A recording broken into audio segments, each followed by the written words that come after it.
LeBron James, the league's all-time leading scorer, exited Saturday night's game against the Boston Celtics with a groin injury in the fourth quarter and did not return. The Lakers, they lost the game, snapping an 8-game winning streak. But LeBron, whose night ended 1 assist shy of a triple-double, he didn't seem too concerned after the game. Take a listen.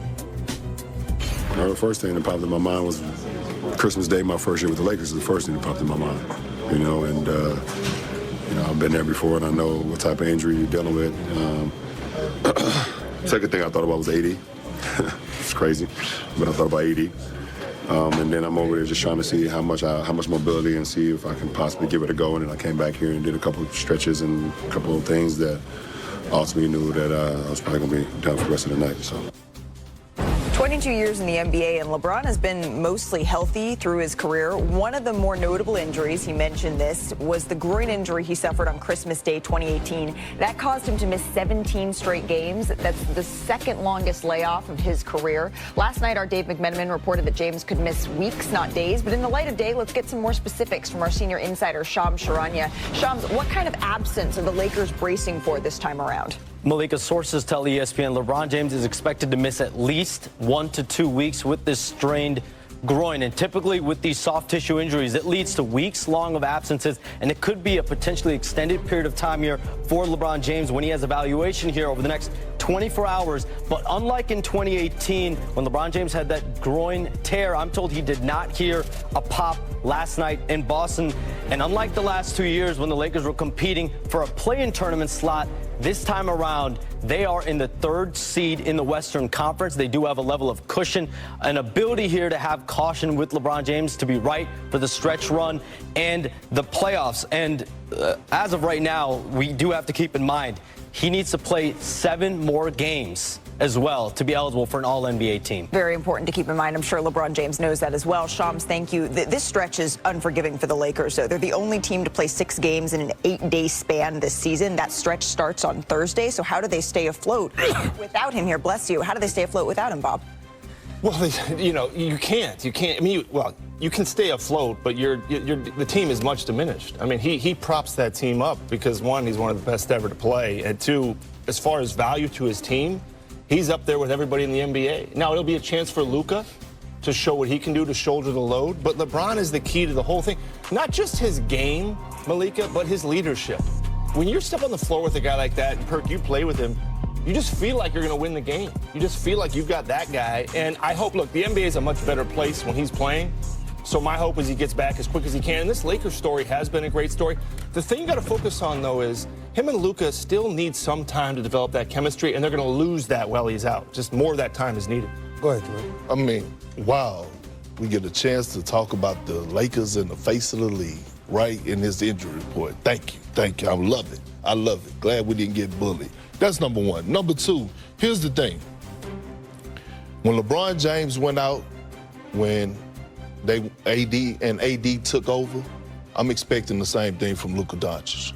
Remember the season LeBron James went out, Anthony Davis elevated his level of play with Darvin Ham. They got into the play-in tournament, went on to go to the Western Conference Finals. You got Luka Doncic here now, right? You got a guy that's a legit superstar, 5-time All-NBA. This is his moment to put this team on his shoulders. And I know they're missing a few other pieces, but I'm also looking at a guy in Austin Reeves, who I've been praising. You know, we was having this conversation about what do we call Austin Reeves? He's not a role player, but he's not an all-star. He's an in-between guy, averaging 19.6 assists and 4 rebounds this season. Well, I agree with you from the standpoint of Luka is going to be an opportunity for him to take the bull by the horn in the Lakers uniform and really, really do his thing and get his legs under him and really, really get prepared to assert himself. That's number 1. The other supplementary parts around him, that's a given.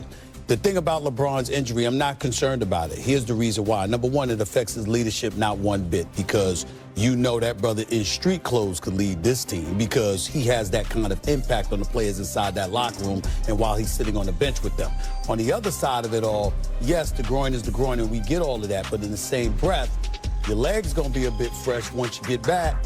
You understand? And that's a week to 2 weeks off that LeBron James gets to get himself straight in terms of rest. We know he's always in peak condition, of course, but I'm talking about the rest, the lack of wear and tear. I think this is going to end up helping the Los Angeles Lakers come playoff time. Listen, the Lakers' size is already a concern for them. Rui Hachimura has missed the last 5 games for them as well. He doesn't replace what LeBron James does, but the quicker that he can come back, that's going to be helpful for this team as well. By the way, you're calling for more from Luka Doncic. He's averaged 31 points over his last 5 games, so he's going to need a little bit more of that to help this team out. The Lakers are absolutely going to miss the impact of LeBron James when he's on the floor.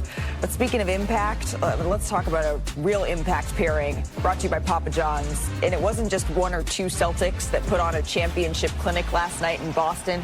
Perk, the depth of this team was on full display. Tatum, he had his 3rd career 4 against the Lakers, tied with John Havlicek for the most in Celtics history here. Flirting with a 40-point triple-double is what he did last night. But he set the ball, him and Jaylen Brown, they set the ball on both ends of the floor, especially on the defensive side of things.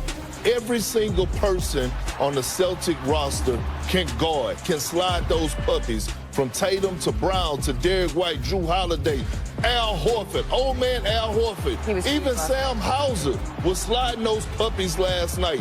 And I was just sitting up here saying, this is levels to this. It's levels to this, and they showed it. Boston only gave up 13 points in the 3rd. That's their 2nd fewest allowed in any quarter this season. The 4th quarter, the Lakers got back into this one. Tatum hits the 3 just when they need it. Under 2 to play here. Boston up 8. Jaylen Brown finishes inside. Brown and Tatum combined for 71 points. The Celtics win 111-101. And Stephen A., sort of similarly to what you were hoping to see here from OKC, you said this about Boston last night. You wanted to see them come in and say, okay, we see you, hot team over there in the West. We are going to make a statement in this one, and that's exactly what they did it without this 7'3" dude Porzingis as well, so let's keep that in mind. I loved what I saw, but I have a special affection and affinity for Jason Tatum this year.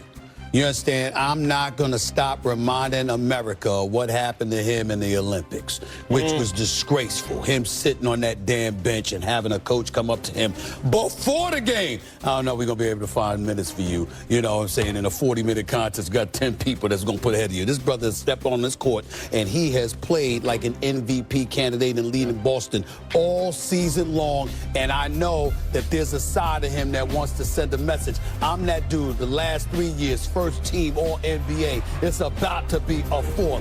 Y'all better recognize. And he showed up on national television last night and reminded LeBron, Luka, and everybody else, this is who the hell I am. Yeah, on a night where you're on the floor with Luka Doncic, LeBron James, your teammate, MVP of the finals, Jaylen Brown, Jason Tatum was by far the best player on the floor. In what was probably the most marquee matchup of the season, at least the most people watching, most attention on the game. And I've been a little critical of Tatum because I have said, not his fault, but he might have the best supporting cast as far as stars in the league. But look at this last night. Pritchard, 3 points. Hauser, no points. Derek White, just 10. Holiday, 7. Horford, 14. Now Jaylen Brown at 31. This was a game where Tatum said, I got it. And that's the thing, is evolution of Tatum's game, where in times you'd see Tatum with 17, and his role players would have 20. Derek White, Drew Holiday. He's starting to elevate himself in a way where you guys can come along, but I'll be here. I'm going to be here every night. And that's, to me, where Tatum has progressed into the star. And again, I still don't think he gets enough credit for what he's done this season. And this is why they're going to repeat, because of the growth of Jason Tatum. The 8 assists last night, right? Being that point forward, making guys around them better. And all of a sudden, you see the growth in other areas. And we kept having this discussion before the show.